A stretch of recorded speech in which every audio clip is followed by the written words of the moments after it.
Boa tarde, bem-vindas e bem-vindos, pessoalmente e virtualmente, a mais um Minhoca Imagem, esse evento que desde o início do mês de março se transformou num encontro internacional e que hoje nós estamos de novo com casos arrepiantes, com um caso arrepiante para a gente discutir, vai exigir o melhor dos muitos cérebros bons que eu tenho ao meu lado. Tenho aqui o Tito, tenho do outro lado o Salvador, Paulo Salvador e, como sempre, tem aqui do meu lado a doutora Edileide, que vai apresentar o resto do time. Perfeito. Obrigada, Ibrahim. Mais um caso para a gente discutir, casos difíceis, vocês vão ver. Queremos a colaboração de todos. Quanto mais interativo, melhor, né? Vou até chamar a doutora Mariana para vir aqui para frente, por favor, doutora Mariana. Então, aqui do meu lado direito está a doutora Carol Misiassi, que pela primeira vez está participando das nossas reuniões, espero que fique para sempre, que é da ergometria e vai analisar um teste cardiopulmonar que o nosso paciente fez.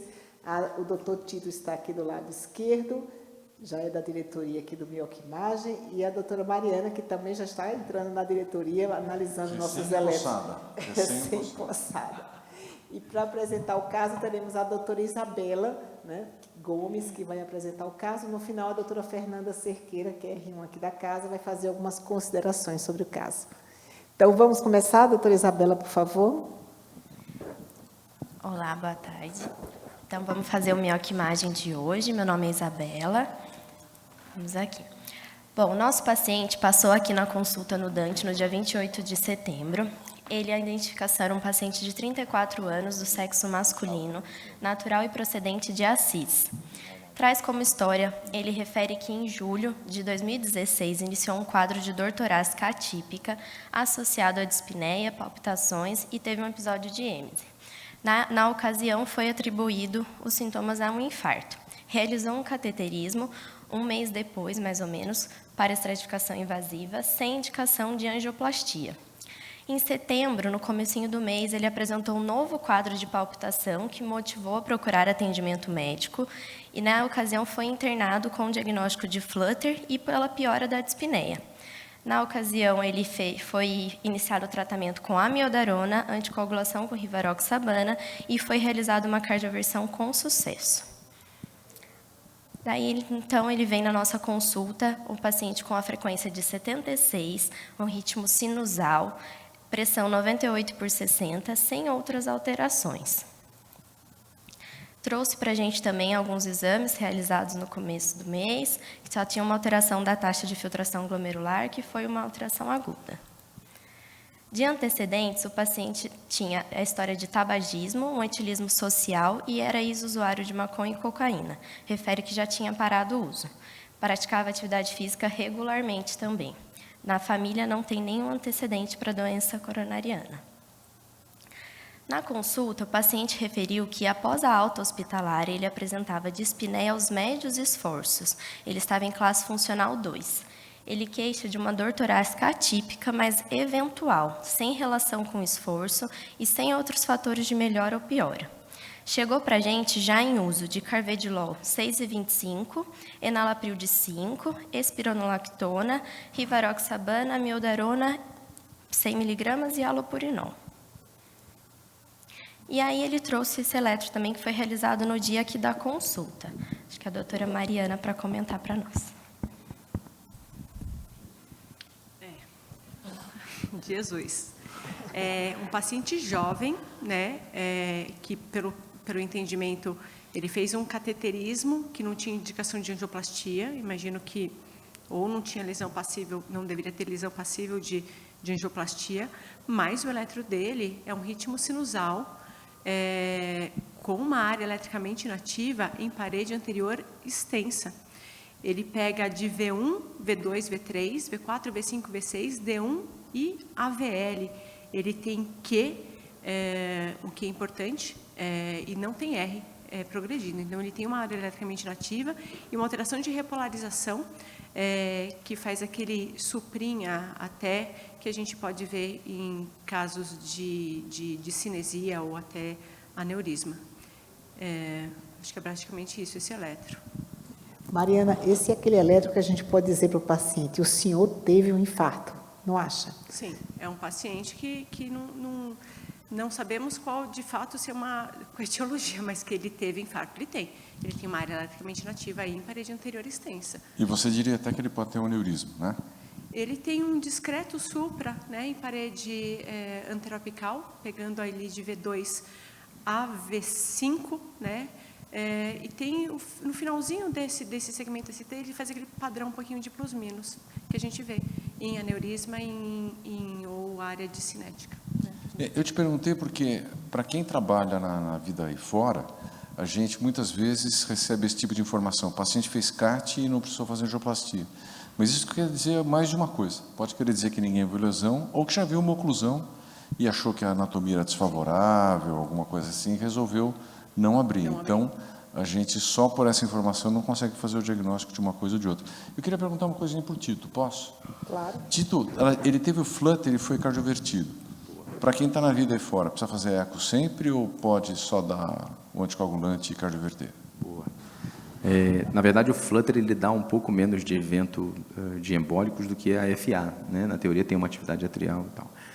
Com certeza, qualquer um que tenha associado um evento ou uma arritmia merece um eco posterior, mas não diria que é obrigatório. Ele fez, reverteu, acho que não teria uma indicação de emergência, mas com certeza faria, sim.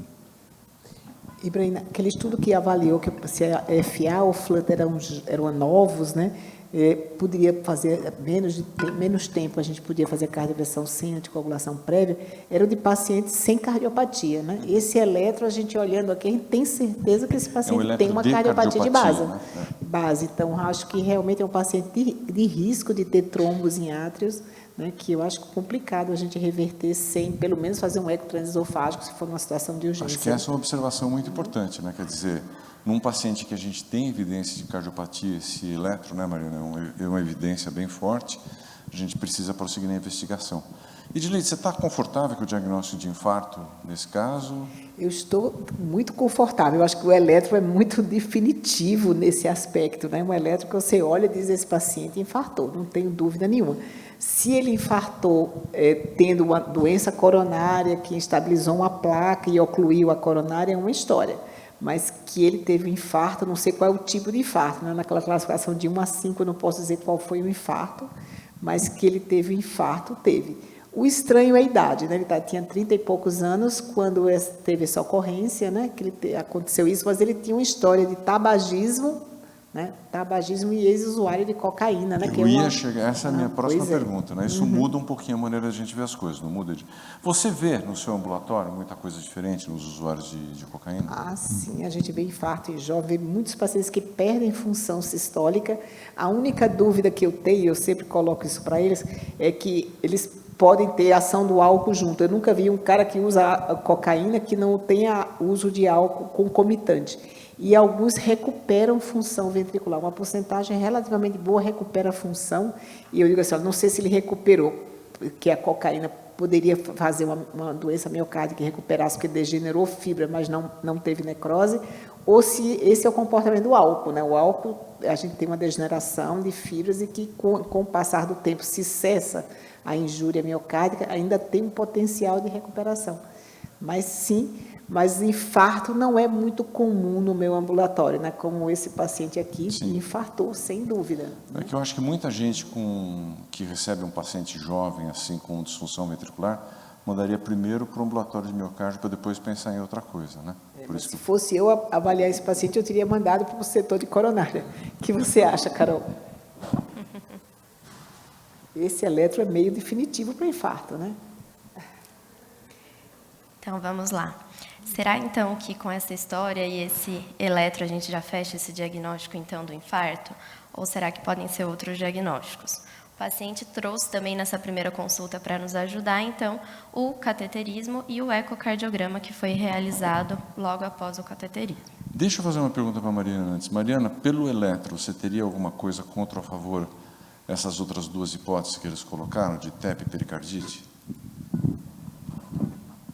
Eu pensaria, olhando esse eletro, a gente pensa realmente em coronária, né? Ele mantém o território, ele não teria porque um TEP ele não tem outras coisas de alteração, não tem até a história também fala contra, não tem alteração outras de desvio de eixo.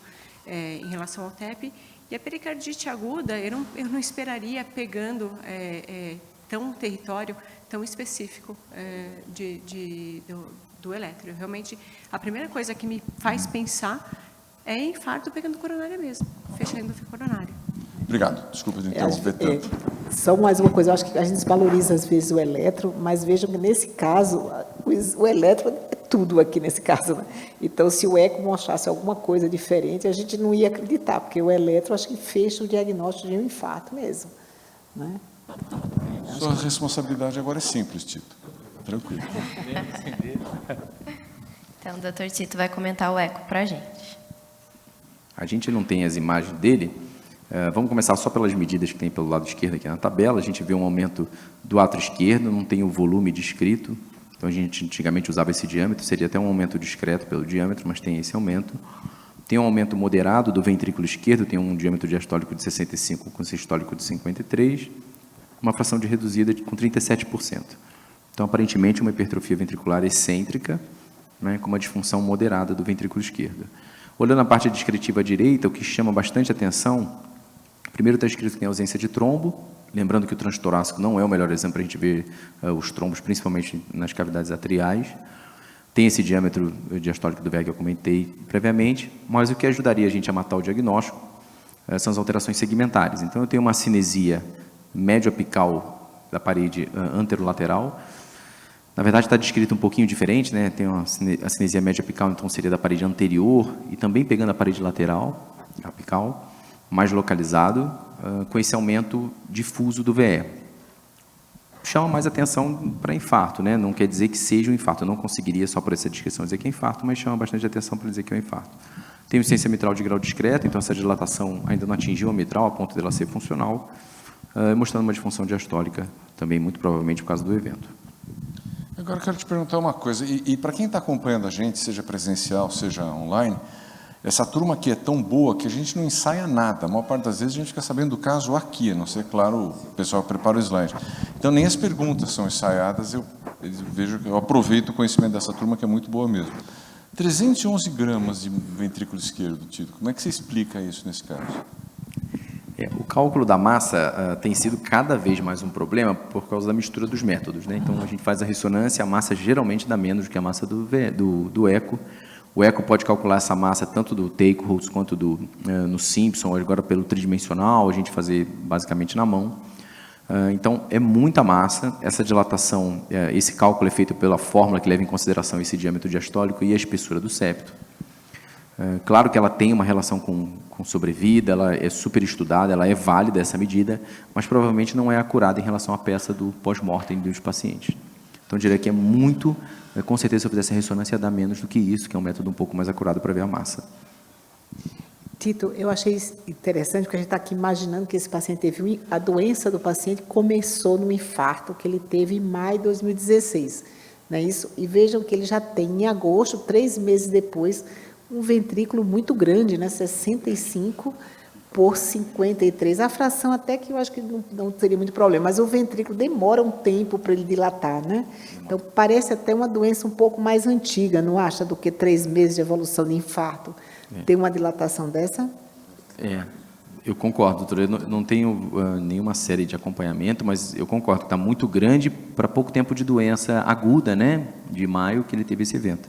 Só tem um detalhe que a senhora comentou, o uso de cocaína faz muita diferença nos pacientes. Não sei se ele teve alguns eventos prévios, às vezes ele teve microinfartos até na mesma região. Aumenta não só, acelera não só a aterosclerose, como dá esses vasoespasmos, todo mundo acha que só vasoespasmo, mas não é. Então, facilita o paciente ter disfunção esse uso da coca mesmo. E doença de microcirculação, né? Mas a gente esperaria também no infarto que ele tivesse uma hipercinesia das regiões basais do ventrículo, né? Por isso que ele diz aqui que o comprometimento é difuso, né? Da sístole, não localizado na parede dessa cinesia anteroapical, anterolateral, na verdade, né? Então, talvez a gente pensasse mais num paciente que tivesse já uma miocardiopatia que fez um infarto, ou não, que fez um aneurisma de ponta. Não poderia ser? Poderia ser sim, isso. Teria localizado só essa parte da acinesia, né? Se a gente olhasse na imagem, se tivesse a imagem, mostraria um afilamento da parede. Tem essa hipocinesia difusa, quando o infarto é muito extenso, a gente tem sim uma alteração segmentar. Isso, eu ia perguntar para a Mariana. Mariana, o infarto é bem extenso, né? Não deve ser um infarto acompanhado de uma leve hipocinesia, não. Deve ser uma alteração, né? Contrátil grande. Eu não sei, eu acho que são 6 meses de evolução? 3 meses, 3 né? meses, 3 aí meses. está muito mesmo, né? Fosse um pouco mais, a gente poderia ter só pelo aneurisma uma remodelação do ventrículo aí, com esse aumento de volumes ao final. Agora, por outro lado, curiosamente, ele tem um aumento muito mais expressivo e favorecendo seu raciocínio, muito mais expressivo ao final de diástole do que ao final de sístole, né? Ao final de sístole se encontrou volumes dentro da normalidade. Então, talvez seja meio por aí mesmo. Vamos ver. Vamos em frente? E ele trouxe também para a gente o laudo do cateterismo, que foi realizado, então, no dia 15 de agosto. O cateterismo evidencia para a gente, então, a ausência de coronariopatias obstrutivas. A gente pode ver que em todas as artérias não apresentou lesões obstrutivas e o ventrículo esquerdo já exibiu aumento volumétrico, com uma hipocinesia difusa em grau severo, mais evidente na projeção anteroapical. A válvula mitral competente. Então, ele tinha uma disfunção cistodiastólica já severa do VE. E agora, então? Agora que temos o eco e o cateterismo, será que a gente continua com o diagnóstico de infarto? Pensamos ainda numa pericardite? Ou já consideramos outros diagnósticos como uma minoca ou cardiomiopatia dilatada com infarto tipo 2? É uma excelente pergunta. Pois é, doutor Ioná, quer comentar? Doutor Ioná, que é especialista tem um microfone em na minoca. segunda fileira ali, tem um microfone que está desligado. Doutor Ioná, que é nossa especialista em minoca, né? É minoca, doutor Ioná. Desde o começo da história da anamnese, quando falou que ele tinha só 34 anos e uso de tabagismo e cocaína, é muito comum a gente encontrar minoca nessa população. Ontem mesmo eu discuti um caso com você mesmo, que a hipótese poderia ser uma minoca, pelo espasmo coronariano que a gente encontra nos pacientes usuários de cocaína, né? E pela grande extensão, né? Então, ele poderia ter uma doença do miocárdio pelo uso da cocaína e também ter tido uma minoca pelo espasmo coronariano que esse paciente pode ter tido em algum momento, né? Eu acredito nisso. A sua hipótese maior seria a terceira, minoca isolada, sem uma cardiomiopatia prévia.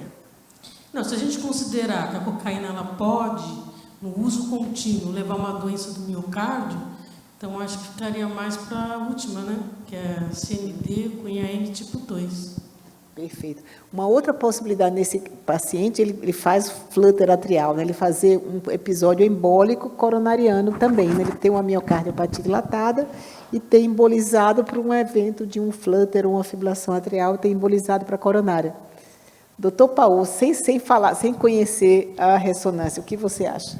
É bem interessante. Primeiro porque estamos falando de paciente jovem, então não é um padrão que a gente esperaria ter um infarto tão grande em um paciente tão jovem. Não é comum. Existe, está descrito sim. Aí começamos a pensar nas várias etiologias, doenças embólicas, estenose, seja por vasoespasmo, se fosse só viajando nas possibilidades, até uma dissecção coronária espontânea. Então, a gente começa a pensar em outras etiologias no qual DAC acaba saindo um pouquinho do nosso padrão esperado. E, com certeza, a doença embólica seria uma hipótese bem interessante também, junto com os diagnósticos diferenciais. Edileide, eu queria lembrar de uma coisa, das consequências da cocaína, né, sobre as coronárias, que ela pode acelerar a teromatose. E a gente tem tipicamente, né, o Tito e o Paulo podem me corrigir, mas a gente tem caracteristicamente lesões extensas, não calcificadas, com aumento difuso, e quem faz medida de atividade inflamatória vê muita atividade inflamatória pela toma ao redor do vaso comprometido. A segunda coisa, do ponto de vista filosófico, para quem estiver acompanhando a nossa discussão, é que tem 2 escolas para encarar o minoca. A escola europeia coloca como tudo aquilo que não é infarto consequente de doença coronária epicárdica obstrutiva como minoca. Então, eles colocam no mesmo balaio miocardite, secção de coronária, processo inflamatório, sarcoidose, enfim, o que vocês quiserem. Os americanos poderiam classificar isso aqui, que eles são específicos quando eles dizem que minoca é um infarto consequente, é um infarto presente no paciente que não tem doença coronária obstrutiva, mas que também no qual você descarta outras teses, outras causas não isquêmicas, como, por exemplo, miocardite, processos inflamatórios, coisas assim. Então, é interessante a gente ter esse raciocínio, eu concordo muito mais com os americanos nessa coisa, eu acho que outras doenças são outras doenças que produzem lesão miocárdica, né, enquanto que minoca é isso. E que a gente vê muito nos pacientes usuários de cocaína, e um dos motivos que pode acontecer é exatamente essa disfunção crônica de microcirculação, né, que vai levando a essa perda progressiva com remodulação ventricular, como você comentou, e uma hora isso aconteceu junto com um espasmo mais prolongado e deve ter dado esse evento de 3 meses antes desses nossos achados. Depois a doutora Fernanda vai falar sobre minoca, a definição, mas eu acho que... Eu vou sair porque se eu errei, não quero que ela mostre. Se a minoca é mais ou menos um infarto tipo 2, na verdade, né? Quando você tem uma lesão coronária menor do que 50%. Mas nessa listagem a gente quis saber, será que esse paciente tinha uma doença prévia que ele infartou, que seria a quarta opção, que tem uma cardiomiopatia dilatada prévia que infartou, ou ele só teve o infarto, né, com coronárias normais, só teve o minoca? Essa é uma pergunta difícil de responder. Eu acho que nem Paul vai saber responder muito bem essa pergunta. Já que estamos falando de outras etiologias além do infarto, esse evento de Flutter foi muito frequente, ele tinha muitas palpitações, tinha muita clínica, só para pensar se um ataque miocardiopatia junto com aquilo que ele poderia ter tido também. Boa lembrança, um ataque cardiomiopatia. Na história, ele trouxe para a gente, né, que teve um evento agudo em julho, né, foi a primeira vez. E daí depois, em agosto, ele teve alguns episódios, mas não eram tão frequentes. Perfeito. Vamos continuar? Então, daí nós, recebendo esse paciente no final de setembro, com toda essa história, já com o ecocardiograma e o CAT, o que a gente pode pensar a conduta a ser tomada? A gente considera só isso estava bom, consideramos a clínica, pedimos uma ressonância para elucidar melhor ou uma angiotomo? Quem quer responder essa questão aqui do auditório? O doutor Ioná já perguntou, já respondeu. Quem mais gostaria de comentar?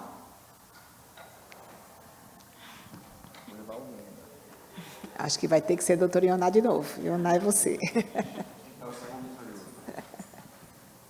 Acho que é melhor você já ficar com o microfone. Eu acho que para definir se ele tinha uma doença miocárdica prévia, se é só sequela do infarto, acho que a ressonância é o melhor exame, né? O cateterismo já mostrou a anatomia coronariana e nem o exame adicional a gente fica curioso, né? A gente quer saber a etiologia. Mas, na realidade, mais para curiosidade mesmo, né, Ibrahim? Você vê alguma necessidade do exame, ver o que o Tito acha? Tem um caso, um motivo de minoca, que às vezes, é raro, lógico, o cateterismo pode furar o diagnóstico, que é a ictasia de coronária. Às vezes ele não consegue ver tão bem os trombos na parede, ele fez os microinfartos e acaba não vendo que tem trombo, e a tomo pode ajudar. A tomo vê muito bem o diâmetro e tal, mas no resto todo acho que eu iria com a uma miocardite também, né? A gente não tem como fazer diagnóstico sem uma ressonância.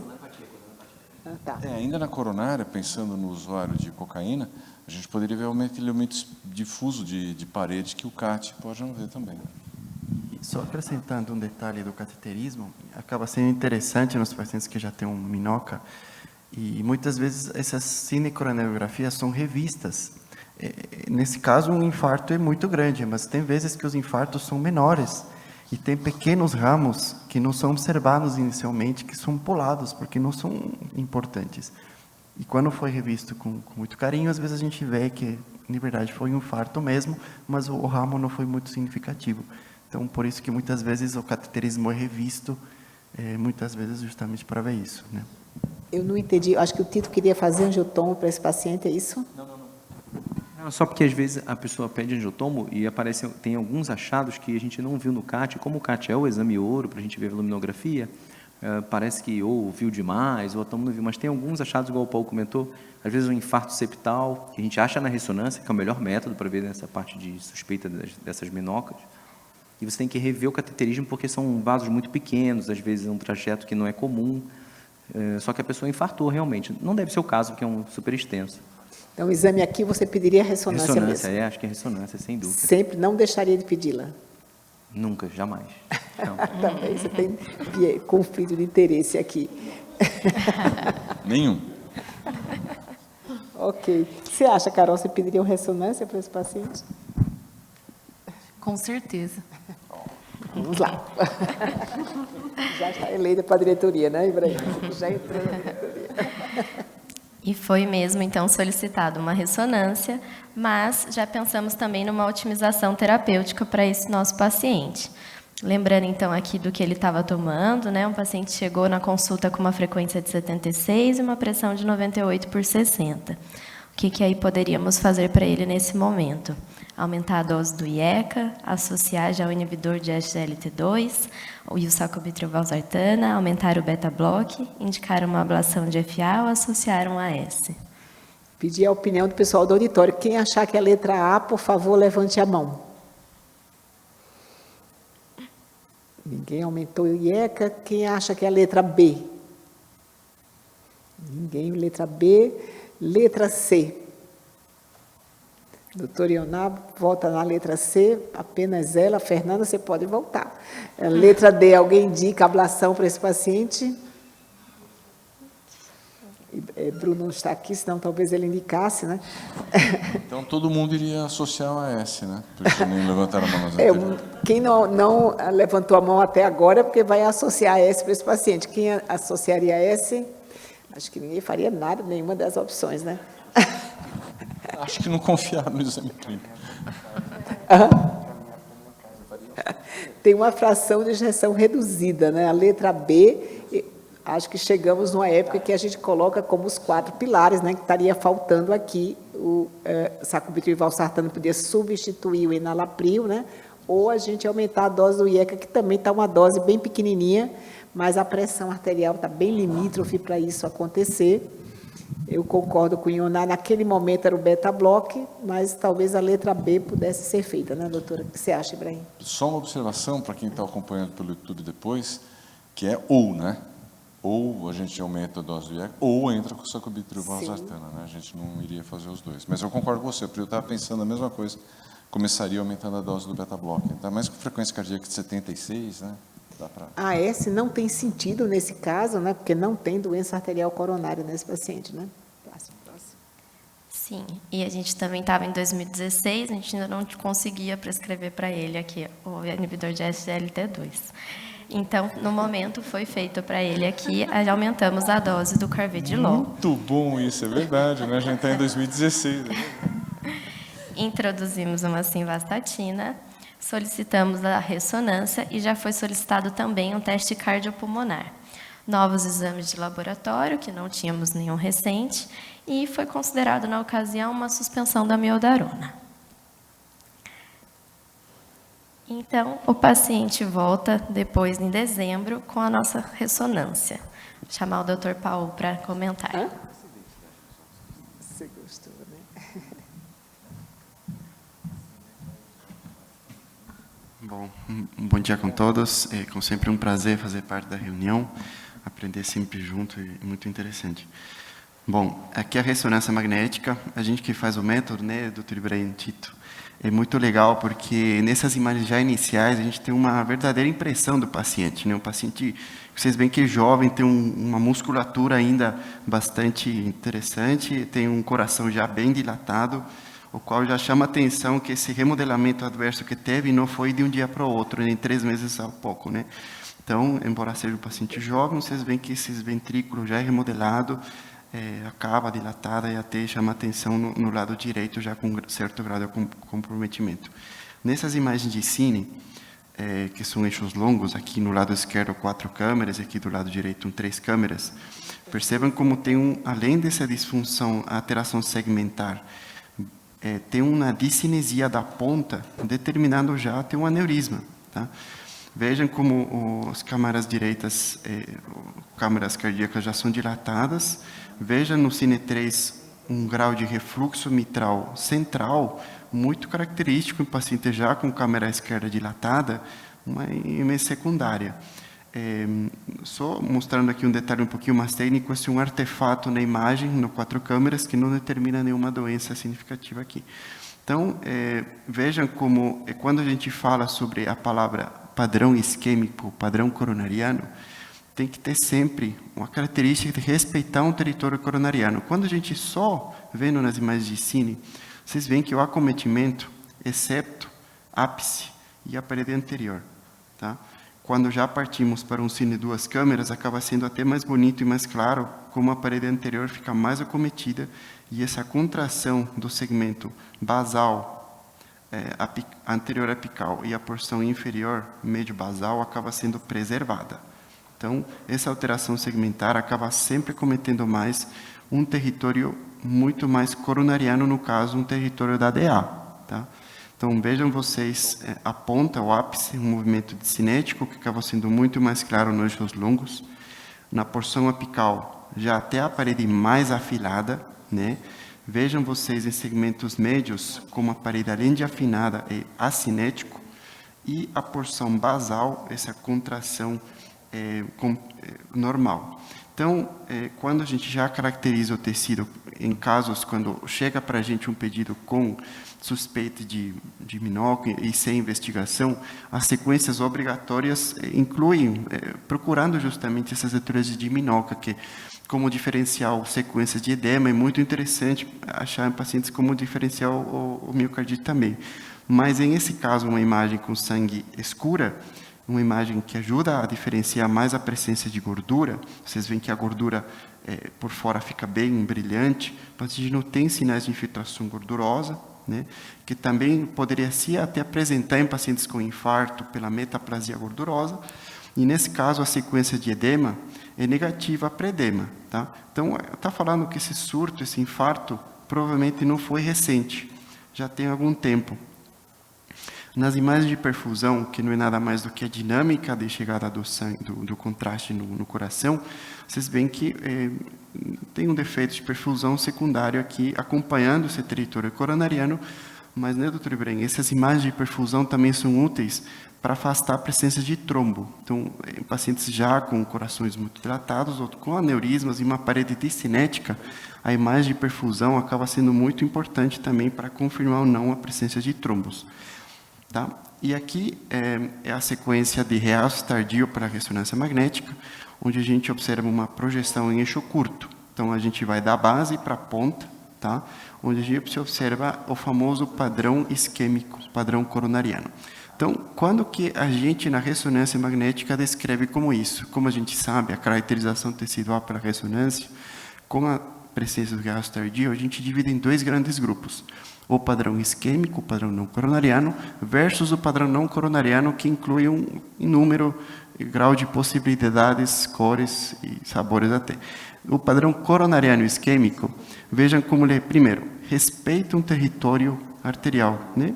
Aqui respeita um território de artéria descendente anterior, acometendo ápex, porção apical, segmento anterior anteroseptal e anterolateral médio, e até a porção basal, anterior, anteroseptal e anterolateral. Então, seria, concordando com Mariana no eletrocardiograma, o infarto anterior extenso pela ressonância magnética e com uma discinesia sugestiva de um aneurisma apical. Agora, a ressonância não só confirma o achado de infarto, a gente também confirma que é um infarto que não poderia ter viabilidade, tá? Porque ele é transmural, ele acomete toda a espessura miocárdica, portanto, o grau de recuperação contrátil seria mínimo nesse paciente. A realce tardio também serve para ver outros padrões de realce tardio, pensando em outras etiologias, mas não tem algum padrão de realce tardio significativo, que chama atenção. Só chama a atenção de vocês, essa imagem aqui, de realce tardio inferoseptal basal. Tá? Esse seria um padrão não isquêmico, mas um padrão de realce muito inespecífico, que com certeza ele também pode estar presente em pacientes já com miocardiopatia muito dilatada, que não, já foi descrito em vários trabalhos, que até acaba sendo um fator de pior pronóstico, sem mesmo eu ter esse outro fator pronóstico desse infarto. Tá? Então, pela ressonância, essa é uma imagem comparativa, quando o protocolo é guiado, vejam como quando a gente otimiza as sequências de realce, fica mais claro e mais brilhante o realce tardio quando a gente deixa esse sangue um pouquinho mais escuro, fica mais bonito até. Eixos longos são interessantes para corroborar esse acometimento coronariano e também para afastar a presença de trombo. Já que estamos falando de trombo aqui na ressonância, cabe ter em conta que trombos menores de 3 milímetros acaba sendo muito difícil a gente pegar também para a ressonância, mas pela metodologia desse exame não vemos a presença de trombo. Só lembrando, uma imagem de sinus de supa que volta aqui, o paciente tinha um flutter, né? Mas aqui vejam como durante o ciclo cardíaco, aparentemente estava em sinusal. Deixa eu bater. Então vejam como ainda tem essa contração atrial aqui. Então o paciente, pelo menos esse dia, não tinha um grau de arritmia atrial significativo. Então, só fechando aqui, completando a visão da ressonância, seria um infarto anterior extenso, sem viabilidade, com aneurisma da porção apical e sem presença de trombo no aneurisma. Tá? Perfeito. Então, eu acho que, não sei a opinião do Ibrahim, mas me parece que esse paciente tem uma preservação quase da contratilidade na região basal, e isso a gente não vê nos miocardiopatas, né? Parece que realmente começou tudo, ele só tem um grande infarto, um senhor infarto, que provocou esse dano pela perda extensa de músculo no coração inteiro. O que você acha, Ibrahim? Acho que é um caso interessantíssimo por alguns motivos. Primeiro é isso que você está comentando, o realce, como o Paulo mostrou, é um realce absolutamente que lembra doença, que lembra infarto. Acho que a única porção que ele tem preservada é mesmo a ínfero-basal, e isso me fez pensar, porque ele não tem tanto realce na parede ínfero-medial como a gente está vendo aqui. Então, é bem possível que esse paciente já viesse sofrendo alguns ataques microisquêmicos antes, para levar ao que você falou, e com isso a gente não tem aquela hipercinesia compensatória que a gente costuma ter nos pacientes que têm infarto extenso das outras paredes, principalmente quando as coronárias não têm doença obstrutiva, que é o caso dele. Então, eu esperaria, nesse caso, ver as paredes não comprometidas com uma hipercinesia que a gente chamava de compensatória, né? Mas na tentativa de manter o débito cardíaco, a fração de ejeção dele é de 37. Então, isso é uma coisa que me chamou a atenção, que realmente esse ventrículo pode estar prejudicado há muito tempo. Segunda coisa, mesmo considerando que fosse uma DA grande, ele não tem só território de DA, né?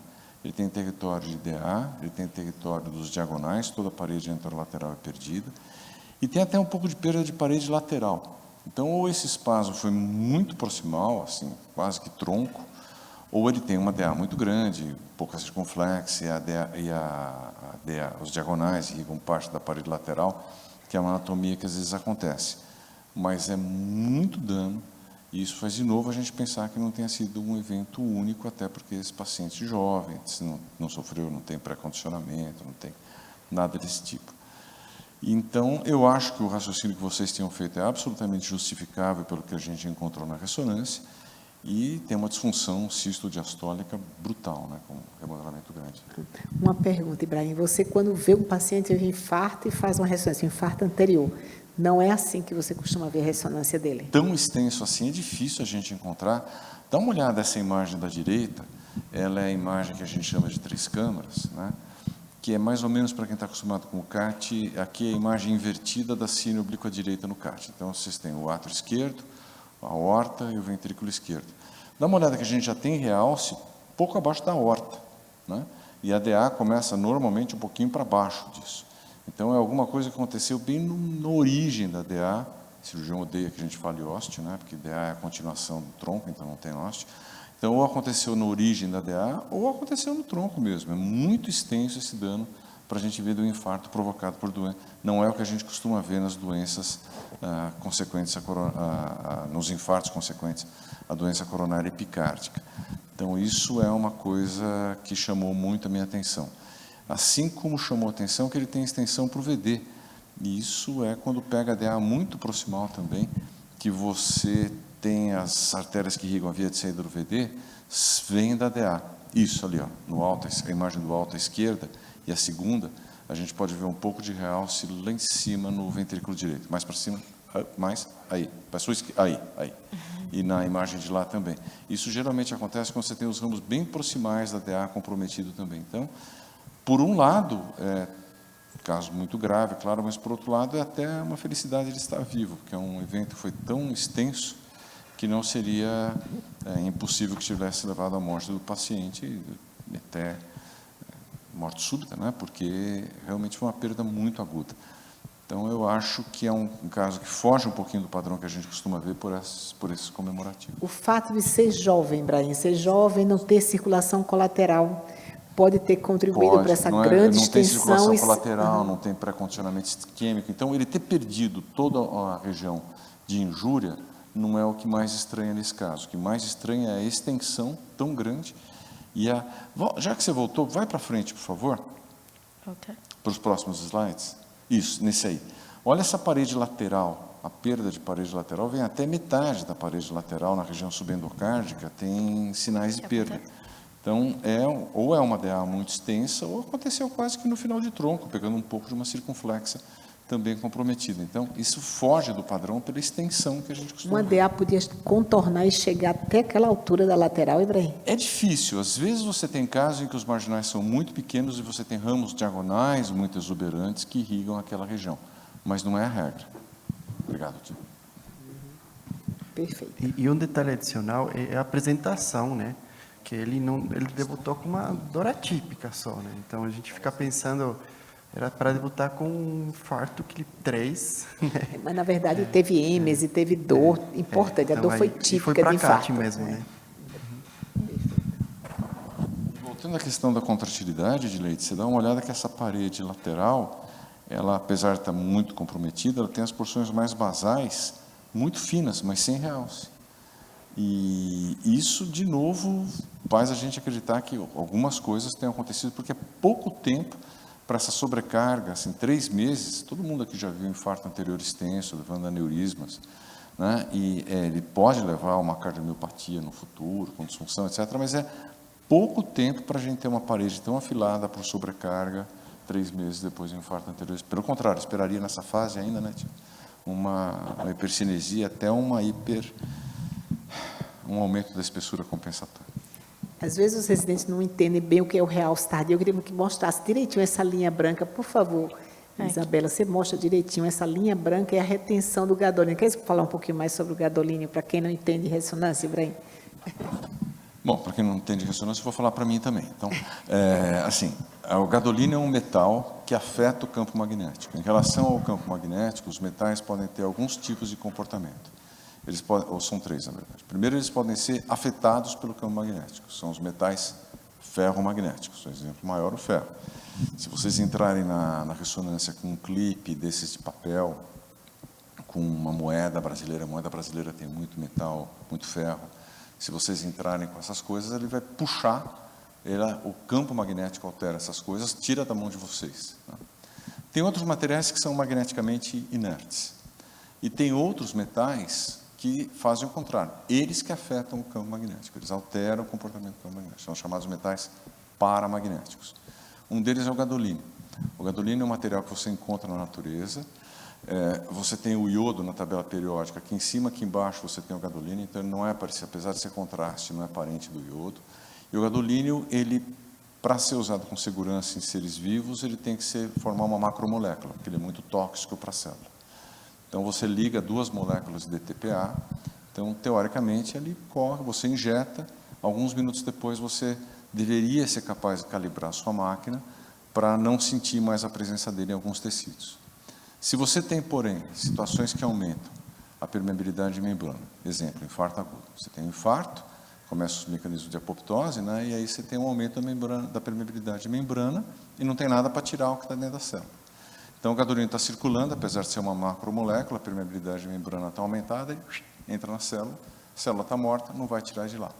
Então, você faz a imagem 10, 12 minutos depois, aquela região está branca. Por que está branca?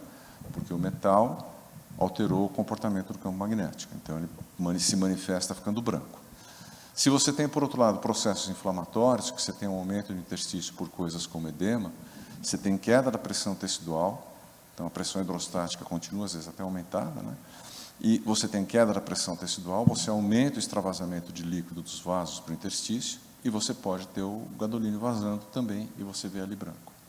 Ou se você tem algum tempo depois, já na fase de fibrose, quando você tem fibrose, você também tem aumento do espaço intersticial com queda da pressão tecidual. Então, diminui a resistência ao extravasamento do líquido. Então, o líquido extravasa, porque a pressão hidrostática é a mesma. Você está bombeando com a mesma, é a mesma do resto do corpo. Então, aí foge do vaso de novo e fica no interstício. Aquela é uma região que está morta, você não tem nada limpando, o fluxo venoso é menor, porque o fluxo é menor nos músculos, nas regiões em que você tem necrose, o fluxo intersticial é menor. Tanto é que é por isso que o pessoal por que o pessoal da hemodinâmica consegue usar o FFR para saber se o músculo é viável ou não? Por isso, porque o músculo está morto, então tem menos fluxo para lá, visto que o fluxo que vai com a região é determinado pelo calibre do vaso e pela quantidade de tecido que ela irriga. Então, fechando parênteses, voltando, meu estilo é meio parentético, desculpe. Fechando parênteses e voltando para a questão do gadolínio, então, nessas circunstâncias em que a pressão tecidual está diminuída e você tem extravasamento do gadolínio e o tecido está morto, você faz a imagem 10, 12 minutos depois e você não consegue se livrar do sinal do gadolínio. Então, essa imagem inferior direita, acho que é a mais didática de todas. Se vocês olharem a parede lateral e a parede septal, vocês verão a porção mais basal, pega a da direita, mais a outra do outro lado. É isso. E aí mesmo você está com o mouse. Aí, essa é a região bem escura, porque essa região a gente não está enxergando fibrose. Já vou chegar nisso em 30 segundos. Mais para frente, vai para cima, por favor. Isso. Aí vocês estão vendo que está branco, que o gadolínio foi e ficou. Isso quer dizer que não tem fibrose naquela região escura? Não, isso quer dizer que não tem fibrose que os olhos enxerguem. Pode ter a tal da fibrose intersticial. Em 2016 a gente não tinha, hoje a gente tem a capacidade de fazer uma série que chama Mapa T1, que o doutor Edileide gosta muito, que a gente usa muito em cardiomiopatias, e esse Mapa T1 vai medir o que os olhos não veem. Então ele vai conseguir encontrar alterações que vão dizer para você se tem ou não tem a possibilidade maior de existir fibrose intersticial. Eu usei a frase desse jeito para ser mais cuidadoso, porque para dizer que tem fibrose tem que fazer uma biópsia, né, e atestar que existe fibrose lá. Mas geralmente esse mapa T1 está alterado quando você tem algumas condições tipo fibrose intersticial. Ou pode ter o mapa T2 que você tem quando você tem o edema intersticial aumentado. Então é isso que a gente vê, é dessa maneira que a gente vê as lesões. E o gadolínio tem certa maneira de distribuir, por exemplo, nesse caso que a gente fala é isquêmico. Por quê? Porque vocês veem que tem uma distribuição que é associada a uma doença coronária, a uma artéria coronária, muito embora nesse caso seja mais associada à coronária esquerda do que propriamente apenas a DA. E tem dois tipos de apresentação. Ou ela é subendocárdica. Se vocês olharem naquela região, vai levando seu mouse para a parede lateral de novo, por favor. Isso vai... não, sobe um pouquinho mais. Mais um pouquinho. Para aí. Se vocês olharem bem ao lado do mouse dela, vocês verão ali que tem mais interno, mais endocárdico, uma área bem clara, né, que é a área de realce, e tem uma bordinha periférica escura. Então, é um realce subendocárdico, porque ele não pegou toda a espessura. E ele vai caminhando para quê? Para virar transmural, ou seja, ele pega toda a espessura. Isso reproduz a progressão em onda da isquemia, da lesão isquêmica. Então, por isso que a gente chama esse realce de padrão. As pessoas chamam de padrão coronário, eu nunca vou aprender isso, então eu chamo de padrão isquêmico, mas é erro meu. Mas, assim, a gente chama por quê? Porque você associa que essa é a região da coronária esquerda. No caso, especificamente mais a DA, mas para a coronária esquerda eu consigo associar. E esse realce tem essa progressão em onda. Ou ele é bem restrito subendocárdico, ou ele vai progredindo até pegar toda a espessura. Ok. Foram apenas 2 horas de explicação. Se tiver alguém acordado, a gente continua. Vamos em frente, Isabela. Então, o paciente voltou, trouxe a ressonância, trouxe os exames laboratoriais com alteração do colesterol e a elevação do pró-BNP. Também foi solicitado sorologias, todas negativas. E ele trouxe também o teste cardiopulmonar. Vou chamar a doutora Carol.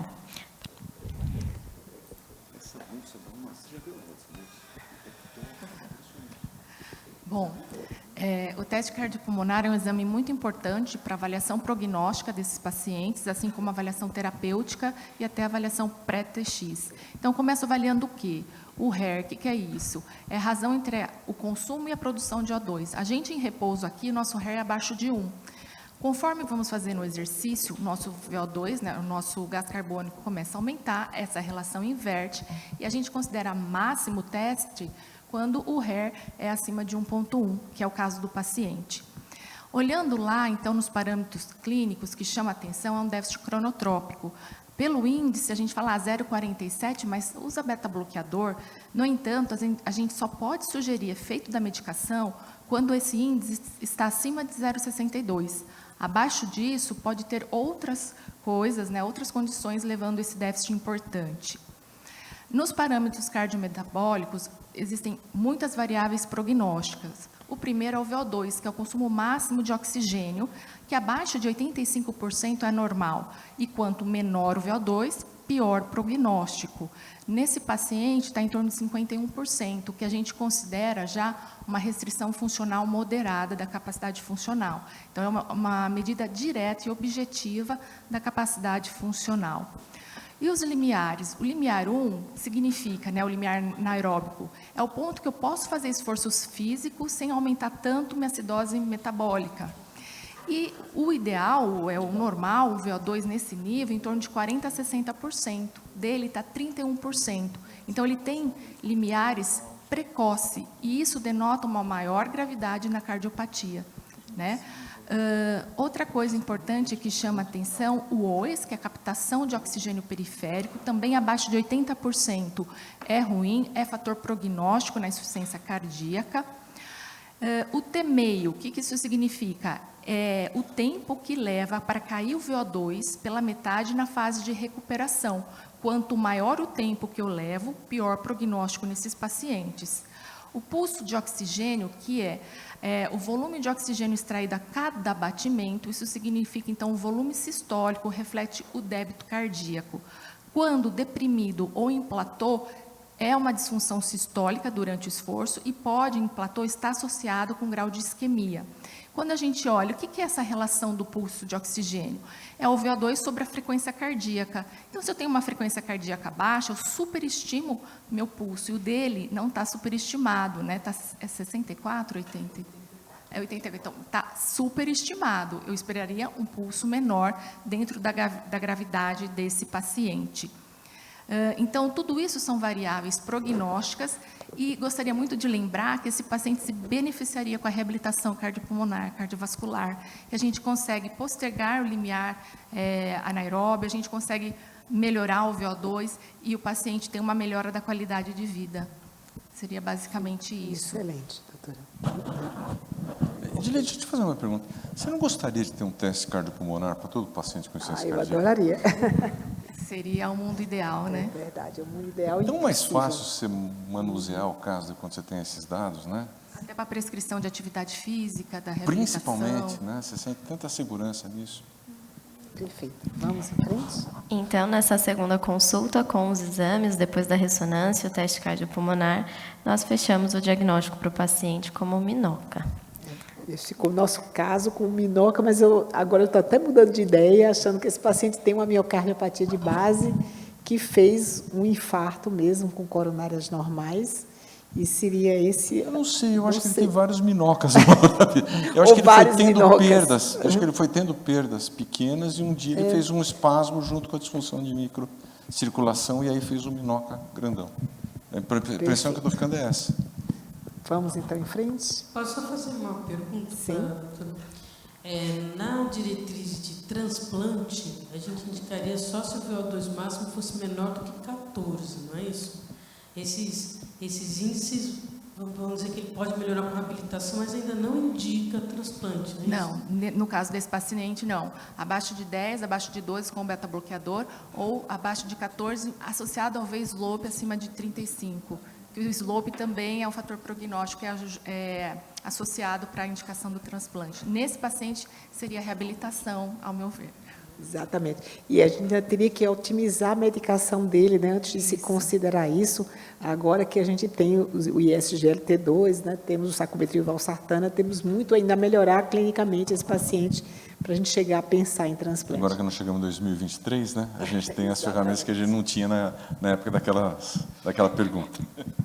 Acho que podíamos passar para a segunda fase, né, porque já estamos uma hora avançada. Encerrando o paciente, foi isso que foi feito, né? Ele veio em março aqui, agora ele está assim com empaglifosina, né? Está com entresto, espirulactona e o carvedilol.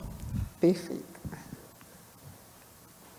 Eu acho que só ficou faltando a mildarona, né, que eu acho que é o paciente que fez uma fibrilação atrial, mas o interessante é que ao longo todo esse tempo a gente não registrou mais nenhum episódio de fibrilação atrial, o que não quer dizer que ele possa ter tido, né?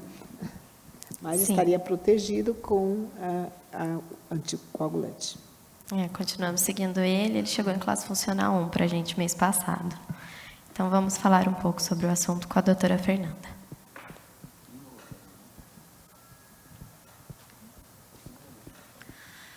Agora eu vou fazer algumas considerações finais sobre o MINOCA. Então, inicialmente, uma definição, né? O MINOCA. Segundo a Sociedade Europeia de Cardiologia, a quarta definição universal, que seriam os critérios para a MINOCA. O estabelecimento de critérios de IAM e, durante o estudo angiográfico desse paciente, uma ausência de uma DAC obstrutiva, ou seja, uma estenose menor que 50% ou até mesmo umas coronárias normais. E a ausência também, clinicamente, de uma causa evidente, né, que justifique a apresentação clínica inicial. O MINOCA, a gente tem que ter em mente que o diagnóstico ele não é benigno, né? O MINOCA ele tem resultados que são semelhantes aos de pacientes com IAM DAC obstrutiva, com uma mortalidade em 12 meses de 0,6 versus 2,3, respectivamente. O MINOCA ele vai acontecer em 5 a 15% dos pacientes com supra e IAM sem supra, dependendo da população que é observada e da definição utilizada. Quando a gente estabelece uma comparação entre MINOCA e DAC obstrutiva, surgem alguns fatores que são mais associados ao MINOCA, como, por exemplo, o sexo feminino, uma idade mais jovem, menor que 55 anos, o caso do nosso paciente, né, genética e estresse fisiológico também, né, do nosso paciente, associado aí à adicção. Os mecanismos fisiopatológicos envolvidos no MINOCA, eles são diversos, né? A gente tem relato de disfunções coronárias epicárdicas, como, por exemplo, associados aí à ruptura da placa, ulceração, fissuração, um desequilíbrio entre a oferta e o consumo de oxigênio, onde vai entrar a plasma do espasmo coronariano, que também pode estar relacionado ao nosso caso, e a disfunção endotelial coronariana mesmo. O próximo slide ele traz alguns resumos sobre essa questão. Então, aqui nesse quadro, ele resume bem esses diagnósticos que são subjacentes ao diagnóstico de MINOCA e devem ser considerados para a gente estabelecer o diagnóstico adequado do paciente. Então, a disfunção, né, das coronárias epicárdicas, onde vai entrar, então, as questões relacionadas à placa, a dissecção de aorta, né, a dissecção coronariana também, e já na parte do desequilíbrio aqui de oferta e demanda, a gente tem que considerar o vasoespasmo, o trombo também, né, o embolismo, muito importante, e outros estados também de anemia, de taquibradiarritmias, estados de hipotensão, de hipertensão, de disfunção de válvula aórtica severa, insuficiência respiratória também, e já na disfunção endotelial a gente vai ficar mais com a disfunção microvascular. Outros diagnósticos que a gente deve contextualizar associado ao MINOCA é a questão da miocardite, da pericardite, do TEP, né, da insuficiência cardíaca e também outros diagnósticos mais sistêmicos, como, por exemplo, a sepse. Em relação ao diagnóstico e avaliação do paciente, são importantes, então, né, a investigação laboratorial, que a gente vai estar conduzindo com testes bioquímicos e hematológicos que vão ser relevantes ao caso, né, como, por exemplo, a troponina seriada, o ProBNP e outras avaliações como coagulação, função renal, hemograma, que vão impactar no tratamento do paciente. Sempre que houver a suspeita de infecção, né, já que o MINOCA ele pode estar associado ali a um quadro infeccioso, né, de sepse, vai ser importante as culturas e também a triagem de vírus que forem necessários. Então, após a angiografia invasiva, é sempre importante a gente fazer um eco, onde esse eco ele tem que buscar características específicas, né, como a normalidade regional do movimento da parede, fontes embólicas, derrame, características do Takotsubo, e também podem ser feitas avaliações adicionais, como, por exemplo, o forame oval patente e o defeito do septo atrial, que vão funcionar como fontes embólicas. Outras avaliações. avaliações também pertinentes ao paciente, né? Uma tomografia, se a gente estiver no contexto, né, de uma suspeita aí de, por exemplo, né, a infecção pelo SARS-CoV, né, de TEP também, dissecção de aorta, e a ressonância magnética cardíaca, ela vai ser uma ferramenta diagnóstica importante, e é uma diretriz que tem que ser recomendada para todos os pacientes com MINOCA, já que ela vai permitir a investigação também de suspeita de inflamação, de edema, cicatriz, permite a avaliação da função miocárdica pelas imagens de T1 e T2, onde o realce tardio com o gadolínio, né, vai localizar o local do dano miocárdico e também o padrão de distribuição vai sugerir o diagnóstico. Outras avaliações que são pertinentes ao caso, quando disponível, a avaliação coronariana funcional e métodos de imagem avançados, né, como o ultrassom intracoronário e a tomografia de coerência óptica.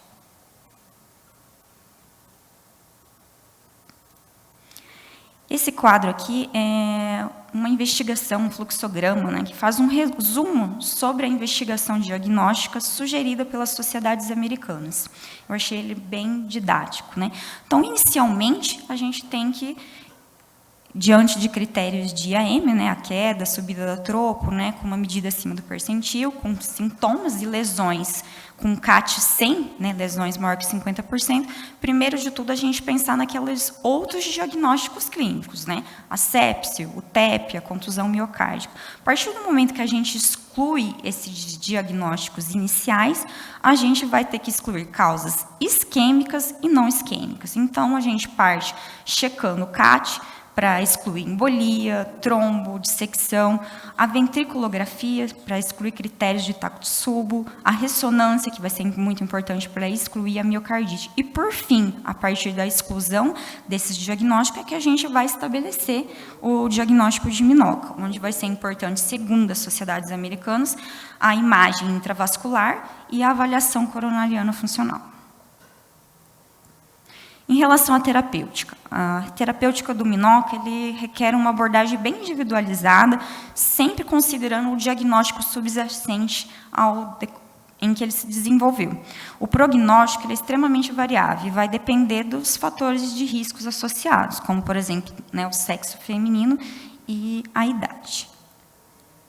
MINOCA associado à ruptura de placa. Então, é bem estabelecido, né, a terapia antiplaquetária dupla, né, por pelo menos 12 meses, e depois um agente único por toda a vida, estatinas em altas doses, beta-bloqueador e ECA ou BRA. Já na dissecção, assume um papel importante a aspirina, o beta-bloqueador, além, né, do antiplaquetário, e ECA e BRA, ou estatinas também devem ser considerados. No papel da embolia, o tratamento tem que ser o estado de hipercoagulabilidade. Por exemplo, né, no tratamento de uma cetoacidose, de uma trombocitopenia induzida por heparina, além também do antiplaquetário, sempre considerar se vai ter a indicação da anticoagulação se tiver uma fonte embólica que foi bem identificada, né, além do IEC, BRA e a estatina. Já no vasoespasmo, a terapia mais importante vai ser o bloqueador de canal de cálcio e também podem ser utilizados como adjuvantes os nitratos e ativadores dos canais de potássio. Na doença microvascular, a terapia antianginosa, além, né, da tratamento com IECA, o BRA e a estatina. Essa figura ela resume bem o que a gente discutiu já anteriormente, né? Então, a ruptura da placa, né, a dupla antiagregação, as estatinas, IECA, o BRA. No espasmo, né, o papel do nitrato, da trombose, avaliar a necessidade da anticoagulação. Na disfunção microvascular, o importante dos antianginosos também. Então, o MINOCA ele é um diagnóstico de trabalho heterogêneo, que requer uma investigação adicional durante e após a angiografia invasiva. Deve-se considerar o uso de imagens intracoronárias e testes de fisiologia coronariana durante a angiografia para avaliar também a ruptura da placa e a vasoespasticidade. A ressonância, sem dúvida, né, com contraste do gadolino, ela é recomendada em todos os pacientes com MINOCA, é uma diretriz que deve ser realizada. MINOCA não é um diagnóstico benigno e tem resultados comparáveis com o IAM devido à DAC obstrutiva. E o tratamento da causa subjacente é fundamental, apesar que hoje, atualmente, muitas vezes empírico. É isso.